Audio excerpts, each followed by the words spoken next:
Horror कहानियाँ थी। अगली अगली मौत किसकी? संजीव अपने दोस्तों के साथ बियर बार में बैठकर बियर पी रहा था। आज वह बहुत खुश लग रहा था। अरे यार, आज की पार्टी में तो मजा आ गया। तुम दोनों दोस्तों के साथ तो मेरी जिंदगी इतनी अच्छी है कि क्या बताऊं कितनी अच्छी है। अरे भाई, अब दोस्ती की है तो जीना मरना सब साथ में। हाँ, अरे अरे यार सुनो, जल्दी से एक बियर और ऑर्डर करते हैं ना, एक आखिरी, और उसके बाद ये जश्न यहीं खत्म हो जाएगा। अरे हाँ हाँ, क्यों नहीं।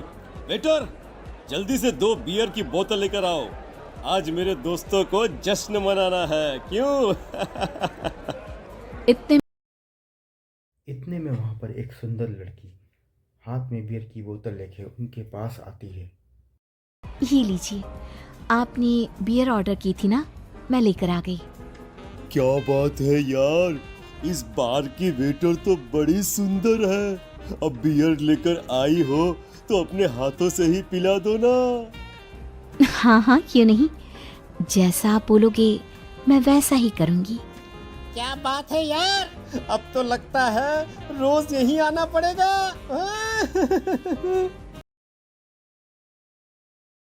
पार्टी करने के बाद तीनों अपने घर जाने लगते हैं। प्रतीक राघव और संजीव को उनके घर छोड़ने जाने लगता है। जैसे ही वो दोनों को छोड़कर गाड़ी में वापस आता है तो उसको लगता है उसकी पीछे वाली सीट पर कोई आकर बैठा है। तभी वो पीछे पलट कर देखता है और कहता है, तुम यहाँ क्या कर रही हो?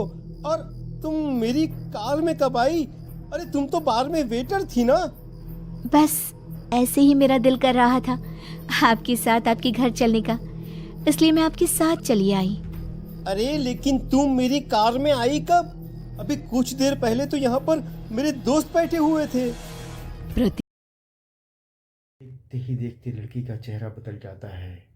पूरा चेहरा सफ़ेद हो जाता है, आंखें सफ़ेद पत्थर की तरह हो जाती हैं और पूरे चेहरे पे नीली नीली लाइन। गाड़ी चलाओ, पूरी स्पीड में चलाओ, और अगर तुमने गाड़ी रोकने की कोशिश भी की तो मुझसे बुरा कोई नहीं होगा।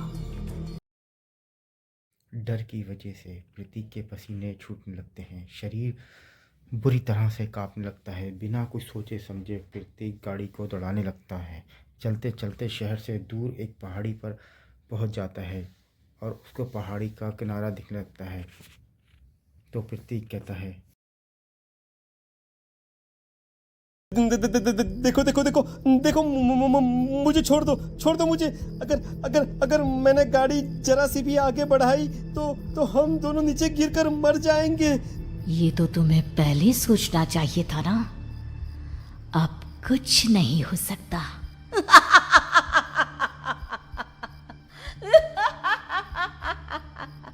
छोड़ दो मुझे।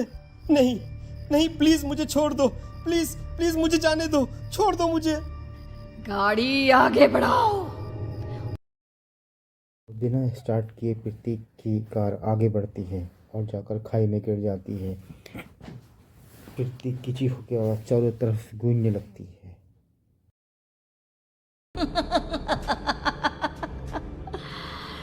तुझे मारकर मेरे कलेजे में जल रही आग को थोड़ी शांति तो मिल गई, लेकिन अभी ये कहानी खत्म नहीं हुई।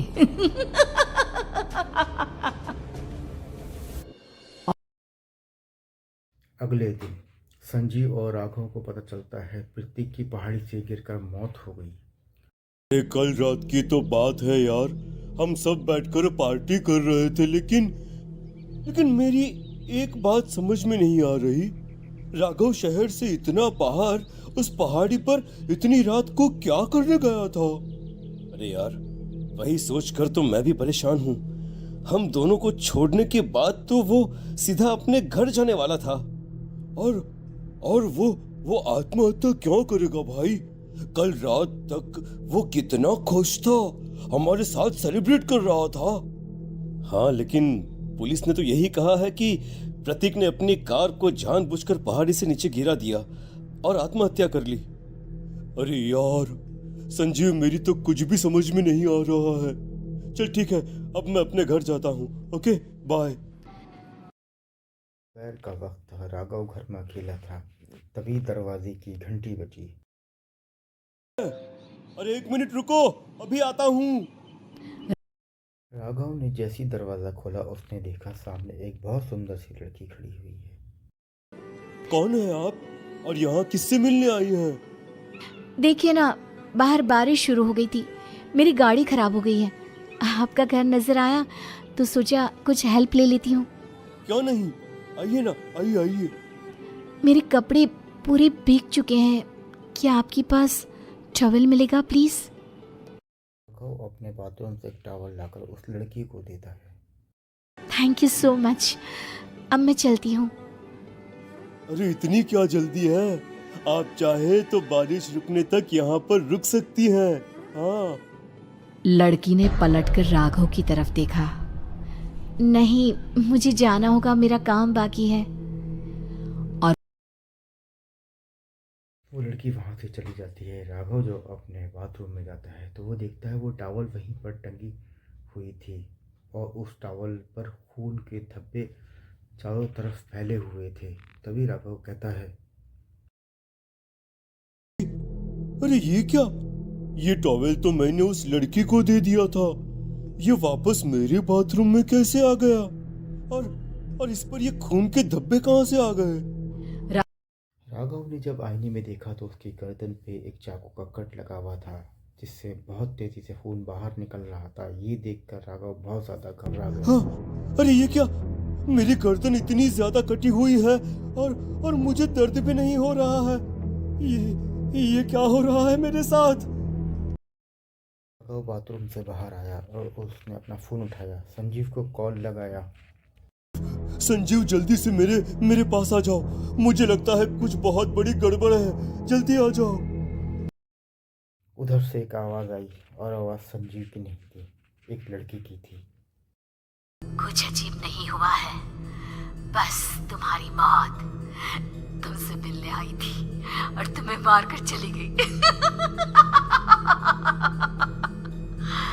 अब तुम इस दुनिया का हिस्सा नहीं हो राघव, इसलिए तुम्हें अपनी गर्दन के कटने का दर्द भी महसूस नहीं हो रहा। नहीं, ऐसा नहीं हो सकता, ऐसा नहीं हो सकता। कौन हो तुम? तुम्हारी मौत। संजीव के पास खबर आती है कि राघव ने अपने ही घर में अपना गला काटकर हत्या कर ली। ये सुनकर संजीव बहुत घबरा जाता है, पसीने पसीने हो जाता है। ये देख उसका छोटा भाई जो उसके साथ रहा करता था, राजीव, उसने पूछा,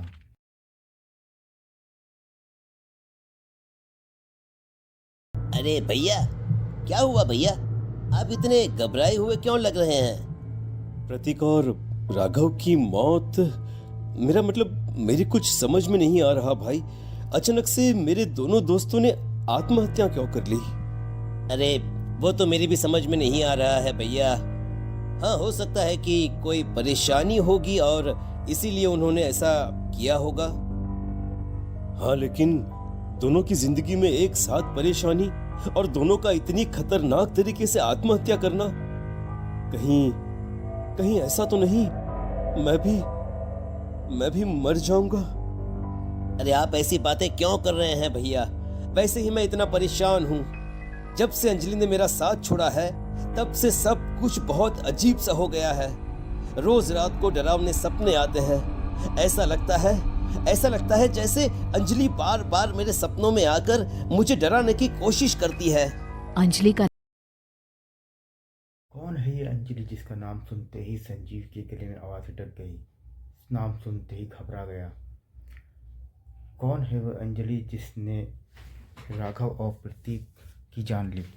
कौन है वह अंजलि जो संजीव के छोटे भाई राजीव के सपने में आकर उसको परेशान किया करती है? कौन है वो अंजलि जिसका नाम सुनते ही संजीव के पसीने छूट गए हैं? ये जानने के लिए देखिए दूसरा भाग।